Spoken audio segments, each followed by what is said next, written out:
Hello बच्चों, आप सभी का एक बार फिर से स्वागत है आपके इस यूट्यूब फैमिली, आपके इस YouTube channel star study plus में। आज के बच्चों हम इस वीडियो में क्लास 10वीं के सोशल साइंस सामाजिक विज्ञान, ठीक है बच्चों, सामाजिक विज्ञान का वीवीआई ऑब्जेक्टिव क्वेश्चन बताएंगे और पिछले साल जो भी पूछे जाने वाले क्वेश्चन होंगे वही हम बताएंगे। ठीक है, जो भी आपके 10 साल में क्वेश्चन जो भी पूछ चुके हैं वही हम बताएंगे, क्योंकि बच्चों 10 साल का आपको क्वेश्चन अगर आप सक्षम है तो आप 10 साल का सब्जेक्टिव या ऑब्जेक्टिव क्वेश्चन पढ़ के जाइए, वही आपके बोर्ड एग्जाम में पूछता है। ठीक है, तो बाहरी से कोई क्वेश्चन नहीं पूछेगा आपके और हम बाहर से भी बताएंगे भी नहीं आपको। हम जितने भी बताएंगे सारे एनसीईआरटी से आपको बताएंगे, एनसीईआरटी बेस्ड रिलेटेड क्वेश्चन होंगे। तो आशा करते हैं कि आप लोग इस वीडियो में बने रहिएगा। अगर आपने हमारे पिछले वीडियो को नहीं देखा है तो जाके एक बार जरूर देख लीजिएगा। अगर आप हमारे चैनल पर नए हैं तो चैनल पर जरूर सब्सक्राइब कर दीजिएगा और ज़्यादा से ज़्यादा शेयर कीजिएगा। ठीक है, तो आइए इस वीडियो में हम इस वीडियो के पहले क्वेश्चन के साथ बिना कोई बहस के शुरुआत करते हैं। अगर आपको इस क्वेश्चन का आंसर पता होगा तो बच्चों एक बार जरूर बताइएगा। ठीक है, क्योंकि आपके बताने से हमको समझ आएगा कि आपने क्या पढ़ा क्या नहीं पढ़ा। ठीक है, तो आइए शुरू करते हैं इस वीडियो को पहले क्वेश्चन के साथ। तो इस वीडियो का पहला क्वेश्चन क्या है कि एशिया और यूरोप के बीच कौन प्राचीन स्थल व्यापारिक मार्ग था? बताइए बच्चों।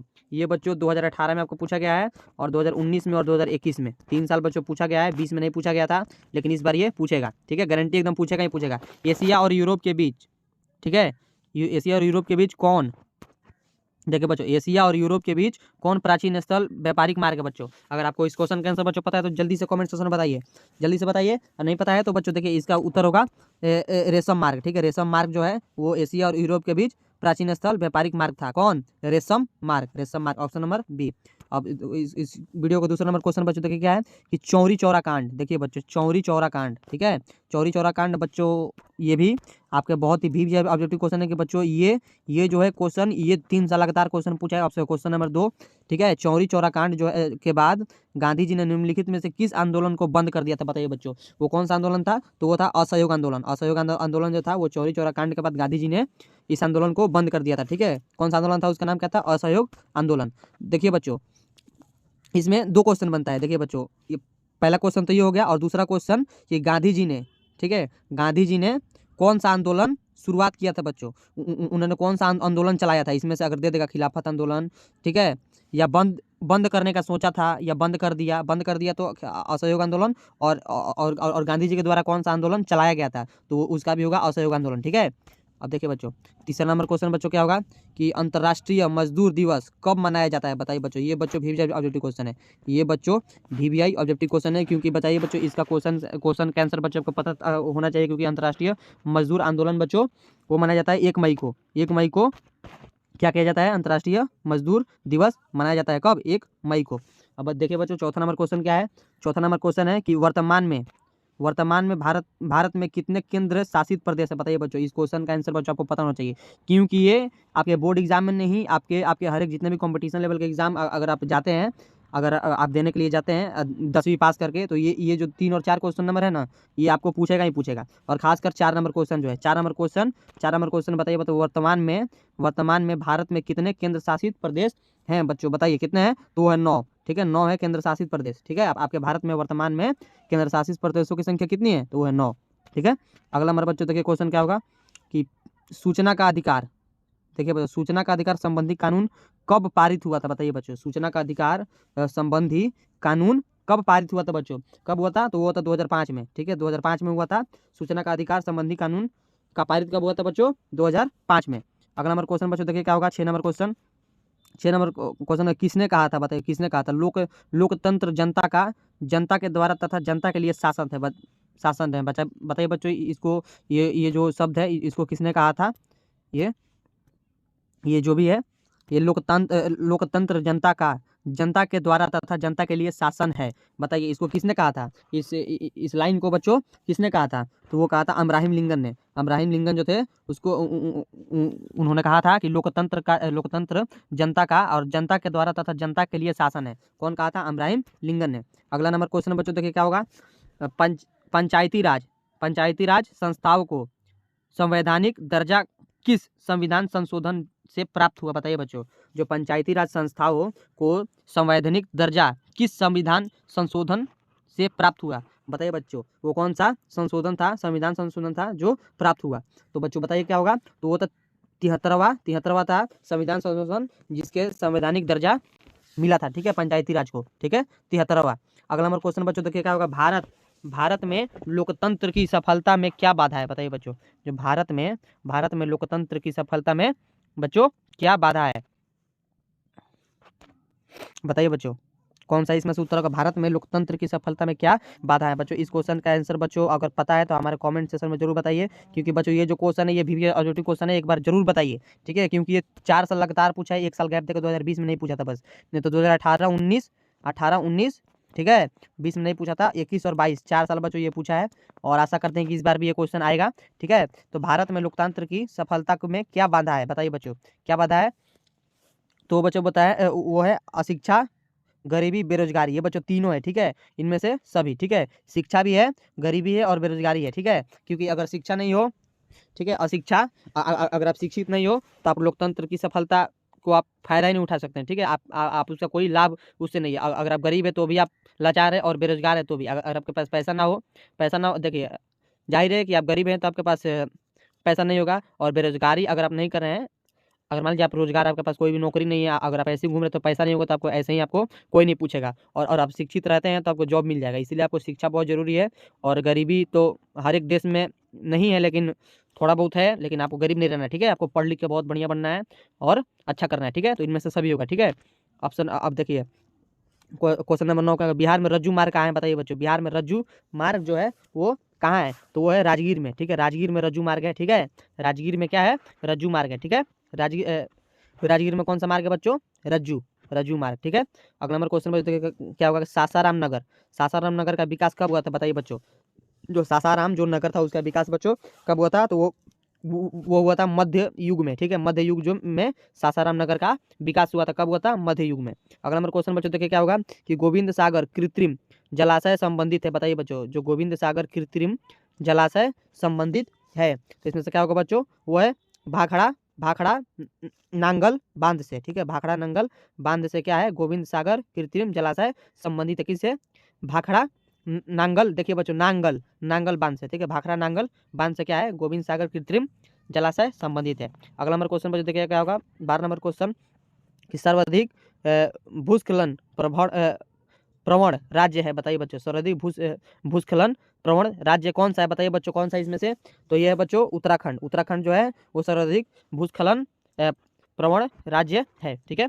अगला नंबर क्वेश्चन बच्चों देखिए क्या होगा, बिहार का कौन सा भाग सर्वाधिक सूखा प्रांगण है, बताइए बच्चों। बिहार में वो कौन सा भाग है जो कि हमेशा सुखाड़ वहाँ पर रहता है, बताइए बच्चों, तो क्या है, वो है दक्षिण बिहार, ठीक है। बिहार में कौन सा भाग सर्वाधिक सूखा रहता है, तो वो है दक्षिण बिहार, ठीक है। दक्षिण बिहार में क्या होता है, सबसे ज़्यादा सुखाड़ रहता है। अगला नंबर बच्चों देखिए क्या होगा, ये बच्चों, ये आपको 14 नंबर क्वेश्चन, ये बहुत ही वीवीआई क्वेश्चन है, क्योंकि ये बच्चों ये क्या है, ये है रिपीटेड क्वेश्चन, ये रिपीटेड क्वेश्चन है बच्चों, ये हर एक साल पूछा जा चुका है, और ये आपसे लगातार 3 साल पूछा है, 19, 20 और 21 में, ठीक है, 22 में नहीं पूछा था, लेकिन 23 में इस बार जरूर पूछेगा बच्चों ये क्वेश्चन, ठीक है। तो इस क्वेश्चन को बच्चों आप लोग इग्नोर मत कीजिएगा, अगर आप लोग को पता है तो कमेंट सेक्शन बच्चों जरूर बताइएगा इस क्वेश्चन को, ठीक है। तो वो क्वेश्चन है 1871 में कौन सी संधि हुई थी, बताइए बच्चों। 1871 में कौन सी संधि हुई थी, वो तो उसका वो हुआ था फ्रैंकफर्ट की संधि, ठीक है। फ्रैंकफर्ट की संधि कब हुई थी, 1871 में, ठीक है। फ्रैंकफर्ट की संधि कब हुई थी, 1871 में, ठीक है। अब देखिए, अब 15 नंबर क्वेश्चन बच्चों देखिए क्या होगा, कि 1830 की क्रांति के बाद फ्रांस में किस प्रकार का शासन स्थापित हुआ, बताइए बच्चों। जो 1830 में जो क्रांति हुई थी, उसमें फ्रांस में किस प्रकार का शासन स्थापित हुआ था बच्चों, तो वो था संवैधानिक राजतंत्र, ठीक है, संवैधानिक राजतंत्र की स्थापना हुई थी 1830 की क्रांति के बाद फ्रांस में, ठीक है। 1830 के क्रांति के बाद फ्रांस में किस प्रकार की शासन स्थापित हुई थी, तो हुई थी राजतंत्र में कौन, संवैधानिक राजतंत्र, ठीक है। ऑप्शन नंबर 20 का सही उत्तर होगा। अगला नंबर क्वेश्चन बच्चों देखिए क्या होगा, अगला नंबर क्वेश्चन होगा कि अगला नंबर क्वेश्चन है रूस की, ठीक है, रूस की बेल्शेविक, ठीक है, रूस की बोल्शेविक क्रांति का नेतृत्व किसने किया, बताइए बच्चों। ये बच्चों ऑब्जेक्टिव क्वेश्चन है, वीवीआई क्वेश्चन है, क्योंकि ये बच्चों हर एक साल क्वेश्चन आपको पूछा जा चुका है, ठीक है।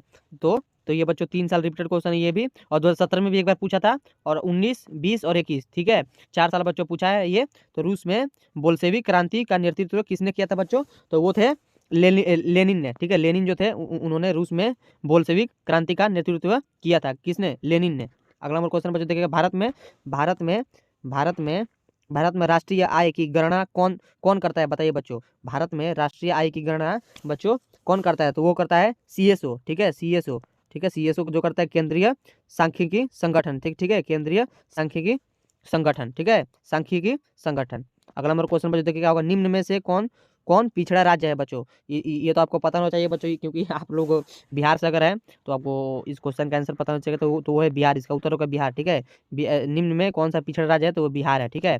आप कोई भी देख लीजिए और बच्चों देखिए बिहार क्यों पीछे है, शिक्षा की वजह से, ठीक है। हालांकि यहीं से आईएएस आईपीएस आपके ज़्यादातर निकलते हैं, लेकिन फिर भी बहुत सारे बेरोजगार हैं, और बेरोजगार का कारण है गरीबी और अशिक्षित। तो आप लोगों से आग्रह करते हैं बच्चों, आप लोग पढ़िए और पढ़ लिख के बड़े आदमी बनिए, ठीक है। और ऐसा नहीं है कि आप लोग पढ़ पढ़ लिख के बड़े आदमी बनेंगे, और भी आपका जो भी काम में इंटरेस्ट है उसको आप करिए और उस क्षेत्र में आगे जाइए, ठीक है।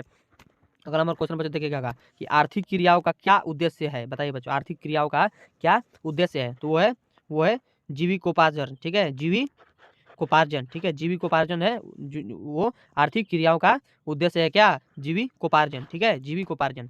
अगला नंबर क्वेश्चन बच्चों देखिए क्या होगा, 20 नंबर क्वेश्चन, भारत की राष्ट्रीय आय का सर्वप्रथम अनुमान किसने लगाया, बताइए बच्चों, भारत की राष्ट्रीय आय का सर्वप्रथम अनुमान बच्चों किसने लगाया, ये बच्चों ये आप लोग क्वेश्चन रट जाइए, क्योंकि ये रिपीटेड क्वेश्चन है, VVI ऑब्जेक्टिव क्वेश्चन है, और ये रिपीटेड क्वेश्चन है बच्चों, ठीक है। ये रिपीटेड क्वेश्चन है, ये आपको 3 साल लगातार पूछ चुका है, और इसका उत्तर बच्चों आप लोग को पता है तो कमेंट सेक्शन में जरूर बताइए, और नहीं पता है तो बस इस वीडियो को क्या कीजिए, देखते रहिए, ठीक है। तो वो कौन थे, वो थे दादा भाई नौरोजी, ठीक है, नौरोजी, दादा भाई नौरोजी जो थे, उन्होंने राष्ट्रीय आय की सर्वप्रथम अनुमान लगाई थी, कौन, दादा भाई नौरोजी ने, ठीक है। भारत में राष्ट्रीय आय का सर्वप्रथम अनुमान किसने लगाया था, तो बच्चों क्या लिखेंगे आप लोग, इसका सही उत्तर होगा डी, दादा भाई नौरोजी ने। अगला नंबर क्वेश्चन बच्चों क्या होगा कि दीर्घकालीन ऋण प्रदान करने वाली संस्था कौन सी है, दीर्घकालीन में ऋण प्रदान करने वाली संस्था बच्चों इसमें से कौन सी है, तो वो है भूमि विकास बैंक, ठीक है, भूमि विकास बैंक क्या है, वो दीर्घकालीन ऋण प्रदान करने वाली संस्था है, कौन, भूमि विकास बैंक। इस ऑप्शन नंबर 20 का सही उत्तर होगा। अब इसका 22 नंबर क्वेश्चन देखिए बच्चों क्या होगा कि उपभोक्ता अधिकार दिवस कब मनाया जाता है, बच्चों ये भी क्वेश्चन है। अगर आप लोग अगर इस क्वेश्चन को नहीं पढ़ा है तो इस क्वेश्चन को बच्चों एकदम दिमाग में फिट कर लीजिए, अगर पता है तो हमारे कमेंट सेक्शन में जरूर बताइए बच्चों, ठीक है, क्योंकि ये बहुत ही इंपॉर्टेंट क्वेश्चन है बच्चों, क्योंकि ये हर एक साल पूछा जाएगा, और ये 5 साल बच्चों क्वेश्चन पूछा है, 5 साल, ठीक है, 1 2 साल 3 साल नहीं, 5 साल ये क्वेश्चन पूछा है। 22 नंबर जो क्वेश्चन है ये 5 साल पूछा है, ठीक है। उपभोक्ता अधिकार दिवस कब मनाया जाता है बच्चों, तो कब मनाया जाता है, वो 15 मार्च को, ठीक है, 15 मार्च अभी आपका आने वाला है, 15 मार्च को उपभोक्ता अधिकार दिवस मनाया जाता है, कब, 15 मार्च को, इसका उत्तर नंबर बी। अगला नंबर क्वेश्चन देखिए बच्चों क्या होगा कि पंजाब में भूमि निम्नीकरण का मुख्य कारण बच्चों क्या है, बताइए बच्चों, ये भी आपको ये रिपीटेड क्वेश्चन है बच्चों, ये 22 और 23 क्या है, ये क्या है बच्चों, 22 और 23 क्या है, रिपीटेड क्वेश्चन है, ठीक है। 23 नंबर क्वेश्चन बच्चों, अगर आप लोग क्वेश्चन का आंसर पता है तो जरूर बताइए, अगर आप हमारे चैनल पर बच्चों नए हैं तो एक बार जरूर सब्सक्राइब कीजिए, ठीक है, और ज़्यादा शेयर कीजिए और लाइक कीजिए, ठीक है। तो इस क्वेश्चन का आंसर बच्चों क्या होगा, 23 नंबर का, पंजाब में भूमि निम्नीकरण का मुख्य कारण बच्चों क्या है, तो वो है अधिक सिंचाई, ठीक है, अधिक सिंचाई, ठीक है। पंजाब में भूमि निम्नीकरण का मुख्य कारण क्या है, अधिक सिंचाई, ठीक है। अगला नंबर क्वेश्चन बच्चों देखिए क्या होगा, 24 नंबर क्वेश्चन कि सोपानी कृषि प्रचलित है, बताइए बच्चों, सोपानी जो है वो कृषि प्रचलित है उत्तराखंड में, ठीक है, उत्तराखंड में क्या है, सोपानी कृषि प्रचलित है, कहाँ, उत्तराखंड में, ऑप्शन नंबर इसका डी सही उत्तर होगा, ठीक है। अगला नंबर क्वेश्चन देखिए बच्चों क्या होगा, बिहार में प्रायः कैसी मिट्टी पाई जाती है, बताइए बच्चों, बिहार में प्रायः कैसी मिट्टी पाई जाती है, तो बिहार में देखिए बच्चों, कभी भी बिहार का अगर नाम आए तो जलोढ़ मिट्टी पाई जाती है, ठीक है। बिहार में कैसी मिट्टी पाई जाती है बच्चों, जलोढ़ मिट्टी, ठीक है, बिहार में कैसी पाई जाती है बच्चों, जलोढ़ मिट्टी। अगला नंबर का देखिए बच्चों क्या होगा कि आयुर्वेद का जनक किन्हें कहा जाता है बच्चों, ये भी क्वेश्चन है, इसको आप लोग दिमाग में फिट कर लीजिए, क्योंकि ये हर एक साल पूछा जाए, और ये क्वेश्चन चार साल लगातार पूछा जा चुका है, ठीक है, 4 बार पूछा है ये क्वेश्चन। और देखिए बच्चों आपका क्वेश्चन कम से कम 80 से 100 पूछता है, ठीक है, 100 पूछता है, 80 और 100, ठीक है, 80 और 100 के बीच में क्वेश्चन पूछता है, तो देखिए 80 और 100 क्वेश्चन कुछ कम नहीं होते हैं, बहुत ज़्यादा होते हैं, तो 80 अगर मान लीजिए आपको 80 क्वेश्चन पूछता है तो 80 क्वेश्चन में 80 क्वेश्चन होंगे, ठीक है, 80 प्रकार के क्वेश्चन होंगे, वो आपको कहीं से भी पूछ सकता है, और कहीं से क्या, वो आपको 10 साल पुराना ही क्वेश्चन पूछता है। प्रीवियस 10 ईयर क्वेश्चन पेपर आप उठा के देख लीजिए, अगर आप लोगों ने प्रीवियस 10 ईयर क्वेश्चन पेपर नहीं पढ़ा है तो अभी तक पढ़ लीजिए, ठीक है।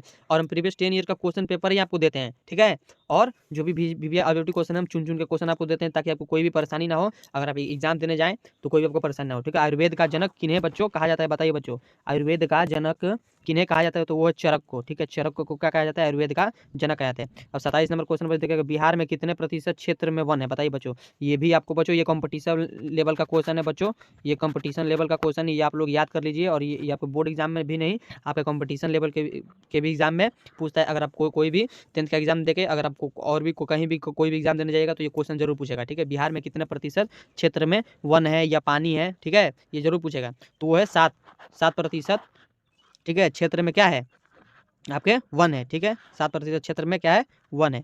अगला नंबर क्वेश्चन देखिए बच्चों, निम्न में कौन सा लौह युक्त खनिज का उदाहरण है, बताइए बच्चों क्या होगा। तो इसका होगा मैग्नेटाइट। ठीक है, मैग्नेटाइट जो होगा वो युक्त खनिज का उदाहरण है। ठीक है, मैग्नेटाइट जो है वो युक्त खनिज का उदाहरण है। अगला नंबर क्वेश्चन बच्चों देखिए क्या होगा कि सबसे घटिया कोयला है, बताइए बच्चों। सबसे घटिया कोयला क्या है, बताइए बच्चों। सबसे घटिया क्या है, कोयला क्या है बच्चों, तो वो है पीट। ठीक है, पीट जो है इसका सही उत्तर होगा। अब इस वीडियो का बच्चों अंतिम नंबर क्वेश्चन, ठीक है, अंतिम नंबर क्वेश्चन, इसको आप लोग याद कर लीजिए कि निम्न में कौन रोपण फसल है, बताइए बच्चों। अगर आप बिहार में रहते हैं तो इस क्वेश्चन का आंसर बच्चों आपको पता होना चाहिए कि निम्न में कौन सा रोपण फसल है, बताइए बच्चों। तो इसका उत्तर होगा धान।